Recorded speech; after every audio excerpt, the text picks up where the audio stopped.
کم اور بیش انبیاء کرام کے نام اگر کسی کے پاس ہے اور کسی عالم کے پاس ہے تو پیش کیا جائے. بسم اللہ الرحمن الرحیم. تاریخ میں کتنے لوگ زندہ ہیں آپ کو پتہ ہے؟ چلو ٹھیک ہے، سوال ہے، میرے ایک سوال ہے، ایک اہم سوال ہے. سوال یہ ہے کہ تاریخ میں سب سے زیادہ زندہ ہونے والی قوم وہ انبیاء کرام گزری ہے. انبیاء کرام میں اللہ تعالیٰ فرماتا ہے کہ 1,24,000 کم اور بیش انبیاء کرام گزرے. یہ تو 20 انبیاء کرام کے نام قرآن اور حدیث میں شامل ہیں. اور کتنے انبیاء کے نام نہیں ہے؟ کتنے کے نہیں ہے؟ مطلب 100 انبیاء شمار کریں علیہم الصلوات و تسلیمات، اس کے 100 نام شمار کریں اور 1,23,900 کم اور بیش انبیاء جو آئے ہیں اس کے نام کس کو پتہ ہے؟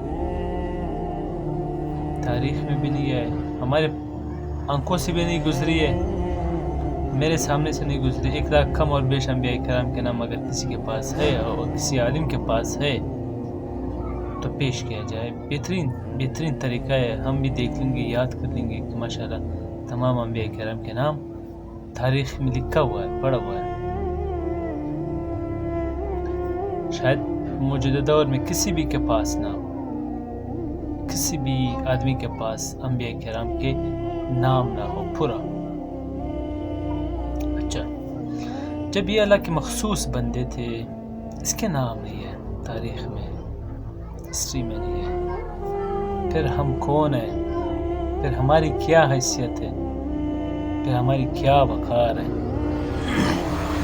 تاریخ میں، ہسٹری میں جب آپ دیکھیں گے تو آپ کو صرف اور صرف جو چل پاکستان اور ہندوستان کی بات کرتے ہیں چند مشہور لوگ ہیں، زیادہ سے زیادہ 50 ہوں گے، زیادہ سے زیادہ 100 شمار کریں.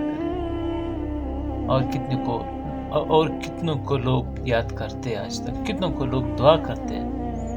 کسی کو یاد کرتے ہیں؟ کسی کو بھی نہیں. میرا مطلب یہ ہے جب انبیاء کرام علیہم الصلوات و تسلیمات کے نام تاریخ میں نہیں ہے، ہسٹری میں نہیں ہے، یاد کرنے والے نہیں ہے، ہم تو صرف دعا کرتے ہیں اللہ تعالیٰ تمام انبیاء کرام کے اوپر اپنی طرف سے رحمت بھیجا کر. تو ہم جب ہسٹری کو دیکھیں گے، تاریخ پڑھیں گے، تاریخ میں اس طرح کے الفاظ تاریخ میں ہوتی نہیں ہے سوائے چند لوگوں کے جس کے نام موجود ہیں. تو پھر ہم کیوں غرور کریں، ہم کیوں تکبر کریں؟ کس طرح ہم زمین کے اوپر چل رہے ہیں؟ اللہ فرماتا ہے کہ کس طرح آپ دیکھیں اپنے قدموں کو دیکھ کے آپ کس طرح جا رہے ہیں، کس طرف آپ جا رہے ہیں.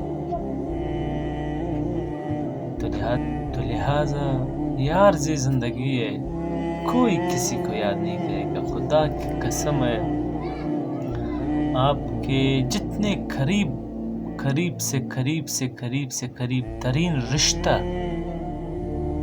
وہ بھی آپ کو یاد نہیں کرے گا آپ کے مرنے کے بعد. دعا تو بہت دور کی بات ہے، بہت دور کی بات ہے، یاد کرنے والا نہیں ہوگا. لہٰذا اپنے اللہ کو مانے، اپنے اللہ کی طرف متوجہ ہو جائے. اللہ کے علاوہ ہمارے اس دنیا میں خدا کی قسم نہیں ہے، کوئی نہیں ہے. اللہ فرماتا ہے انا للہ و انا الیہ راجعون، میں نے آپ کو بنایا ہے، آپ نے میری طرف رجوع کرنی ہے. ہم اللہ کے ہیں اور اللہ کی طرف ہم نے جانا ہے. یہ آخری سٹیج ہے، چاہے لوگ مانے یا نہ مانے، چاہے لوگ فحاشی سے ہم دنیا میں زندہ لوگوں کو یاد نہیں کرتے. تو مردے تو بہت دور کی بات ہے، مردوں کو کون سلام پیش کرتا ہے؟ ہم زندہ لوگوں کو سلام پیش نہیں کرتے، مردے تو بہت دور کی بات ہے. ہمارے والدین ہیں، ہمارے گرینڈ پیرنٹس قبروں میں پڑے ہوئے ہیں، کیا ہم نے کبھی اس کو یاد کیا؟ ہمارے والدین نے ان کو یاد نہیں کیا، ہم تو دور کی بات ہے. ہمارے تو بہت بہت بعد کی بات آتی ہے. جب ہمارے والدین ان کی قبروں کے اوپر نہیں جاتے تو ہم تو اس کے نواسے ہیں. تو لہٰذا گزارش یہ ہوگی، اللہ کے علاوہ ہمارا کوئی نہیں ہے. بس یہاں تک ہمارا